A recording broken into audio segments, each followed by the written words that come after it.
अस्सलाम वालेकुम जी। आज का लेक्चर हमारे पास है स्टैंडिंग वेव्स के बारे में, जिसे आप स्टेशनरी वेव्स भी बोलते हैं।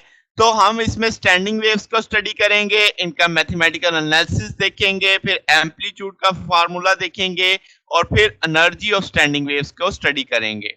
तो जनाब, आप शुरू करते हैं। मेन हेडिंग होगी स्टैंडिंग वेव्स या स्टेशनरी वेव्स आप बोलें, तो डिफाइन हम कैसे करेंगे कि ये फिनोमेना क्या है।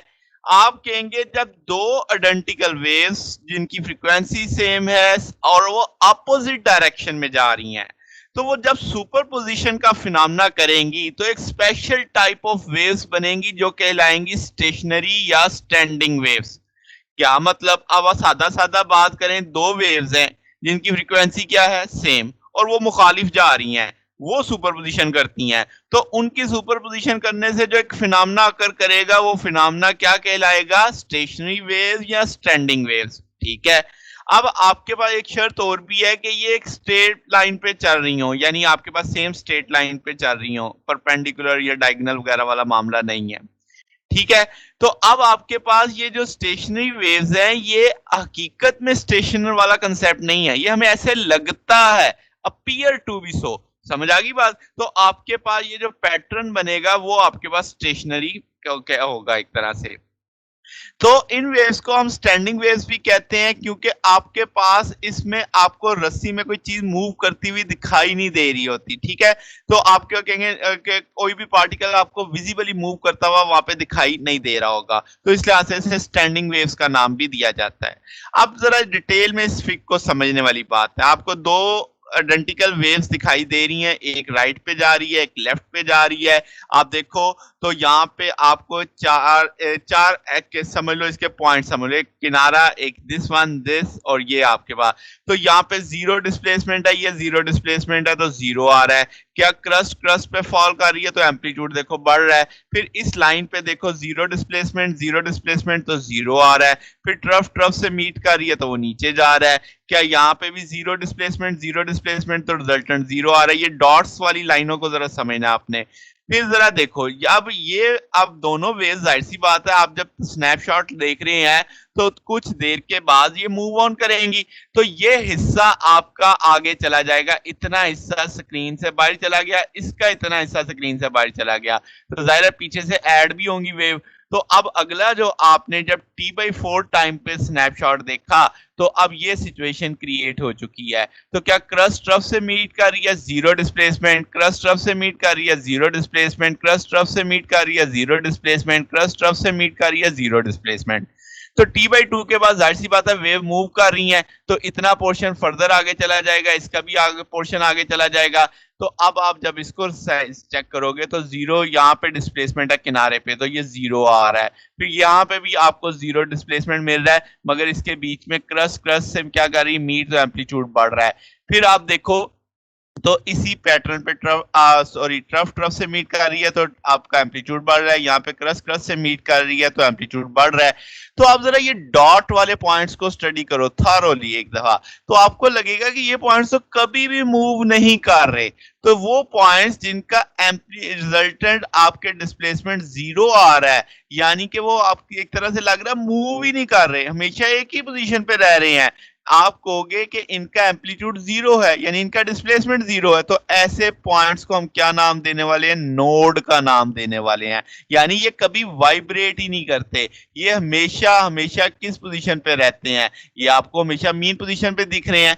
ठीक होगी बात? तो अब अगले जो दो कुछ पॉइंट्स आप देखो कि इन दो नोड्स के दरमियान में क्या एम्पलीट्यूड बढ़ रहा था, क्या इन दो के दरमियान में एम्पलीट्यूड नीचे जा रहा था।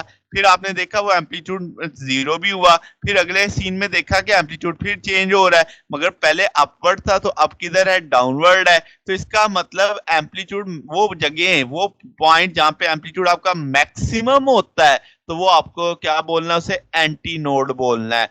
तो नोड तो बड़ा आसानी से समझ आ गया कि भाई वो पॉइंट्स जो आपके मूव ही नहीं कर रहे थे। तो उन दो पॉइंट्स के बीच में, यानी दो नोड्स के बीच में एक जगह थी जिसका एम्पलीट्यूड बढ़ता था, कभी कम भी होता था, तो चेंज आता था एम्पलीट्यूड में, तो आप बोलोगे दैट इज एंटी नोड। तो ये जो पैटर्न देख रहे हो, ये नोड और एंटी नोड का, ये क्या कहलाता है, स्टैंडिंग वेव्स कहलाता है। ठीक होगी बात। तो अब आप कहोगे कि दो नोड्स के बीच का डिस्टेंस कितना है, लैम्डा बाई टू।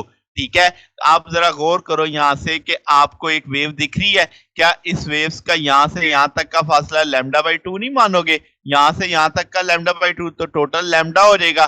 तो दो नोड्स के बीच की दूरी लैम्डा बाई टू, इसी तरीके से दो एंटी नोड्स की दूरी भी कितनी होगी, लैम्डा बाई टू।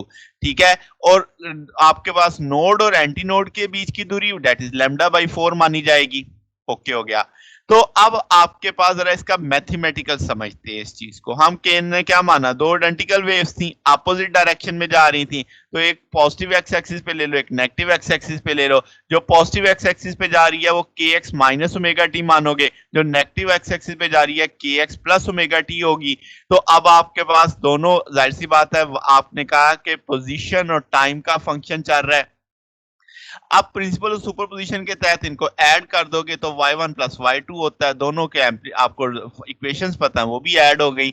अब ym कॉमन लिया जा सकता है, sine k x minus omega t और sine k x plus omega t. Sine का टूल जानते हो a प्लस बी का, तो आप कहोगे two sine a plus b by two और फिर cos a minus b by two. तो अब आप कह सकते हो k x minus omega t a है, k x plus omega t b है, तो a plus b divided by two, A minus b divided by two कर दिया आपने। जब आप इसे सॉल्व आउट करते तो आपके पास यहाँ पे क्या बचता, सिंपल के एक्स आ जाता, क्योंकि ये minus omega T plus omega T cut जाते, टू के एक्स बचता, टू टू से कट जाता, सिंपल के एक्स बचता। इधर देखते तो नेगेटिव जरब जाता, माइनस के एक्स पॉजिटिव के एक्स से कट जाता, और ये आपके नेगेटिव ओमेगा टी हो जाता, और आप जहाँ टू टू टाइम हो जाता, टू टू से कट जाता, तो माइनस ओमेगा टी आपने लिख दिया। और आप जानते हैं cos minus theta cos theta ही होता है, तो आपने कॉस ओमेगा टी ही मेंशन कर दिया इस सारे को। तो ये इक्वेशन नंबर वन बन गई। जब स्टेशनरी वेव्स की सुपरपोजिशन होती है तो ये इक्वेशन फॉलो हो रही होती है। ठीक है, तो इससे हम इक्वेशन ऑफ स्टैंडिंग वेव या इक्वेशन ऑफ आपके पास स्टेशनरी वेव कहेंगे। अब आप देखो ये ट्रेवलिंग वेव नहीं है, क्योंकि ट्रेवलिंग वेव में आप कैसे पढ़ा था आपने, x minus we T, x plus we T आपको चाहिए था। ठीक है, क्योंकि वो आपके पास ट्रेवल वेव का वो कंसेप्ट बताता है ओरिजिन के लिहाज से कितना आगे जा रही है, कितना लेफ्ट या राइट मूव कर रही है, तो वो तो इसमें आ ही नहीं रहा। तो इसका मतलब ये आपके पास ट्रैवलिंग वेव की इक्वेशन नहीं है।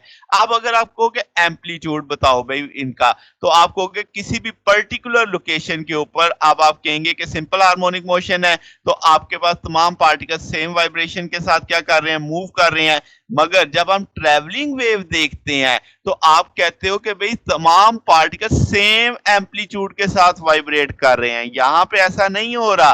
ठीक है, एम्पलीट्यूड सेम नहीं है, यहाँ पे फ्रीक्वेंसी उनकी क्या है, सेम है। तो आपके पास एम्पलीट्यूड वेरी कर रहा है लोकेशन के लिहाज से। ठीक होगी बात। तो अब यहाँ पे ये की फर्क आ गया। अगर कोई आपसे क्वेश्चन पूछ ले ट्रैवलिंग वेव और स्टैंडिंग वेव में फर्क बताओ, तो ये तीन लाइनें आपका जवाब बन जाती हैं कि भाई किसी पर्टिकुलर जब आप लोकेशन पे देखते हैं तो वो सिंपल हार्मोनिक मोशन हो रही होती है, वेव्स वाइब्रेट करती हैं सेम एंगुलर फ्रीक्वेंसी के साथ।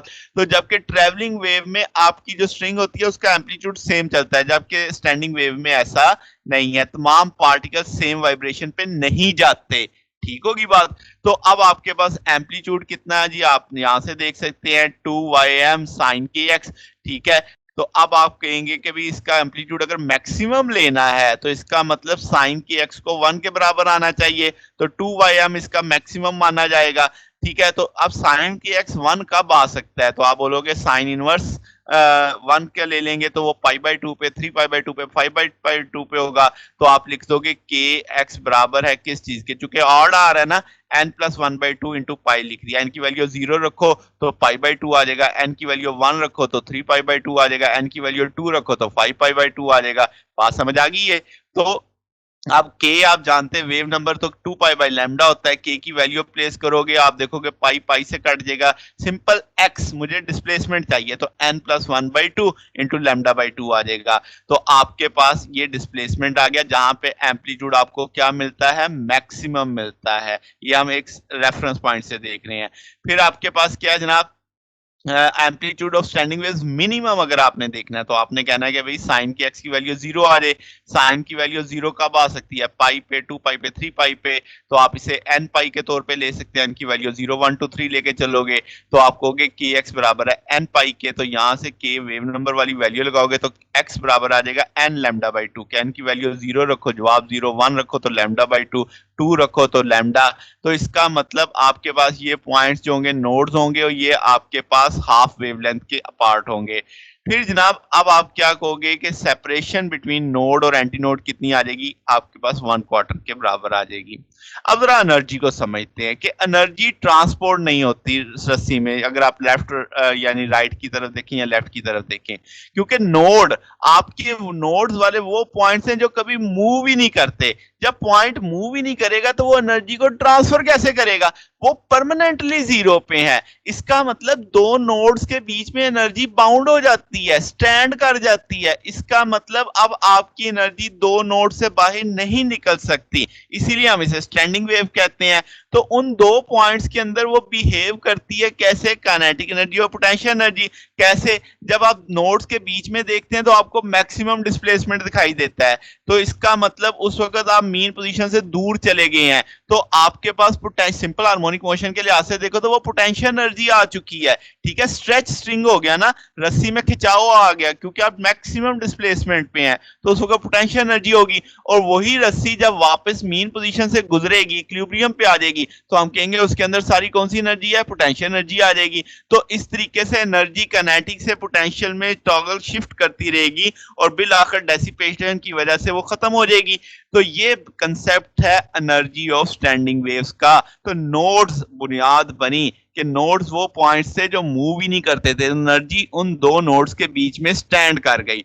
ओके हो गया जनाब? तो ये हमारा आज का टॉपिक था। अगर आपको इसमें कोई बात पूछनी हो, कोई डाउट हो तो नीचे कमेंट्स में पूछ सकते हैं। वीडियो अच्छी लगी हो तो वीडियो को लाइक कीजिएगा, दोस्तों के साथ शेयर कीजिएगा और चैनल को भी सब्सक्राइब कर दीजिएगा। अब तक के लिए इतना ही, बाकी इंशाल्लाह फिर नेक्स्ट देखेंगे। ओके, अल्लाह हाफिज।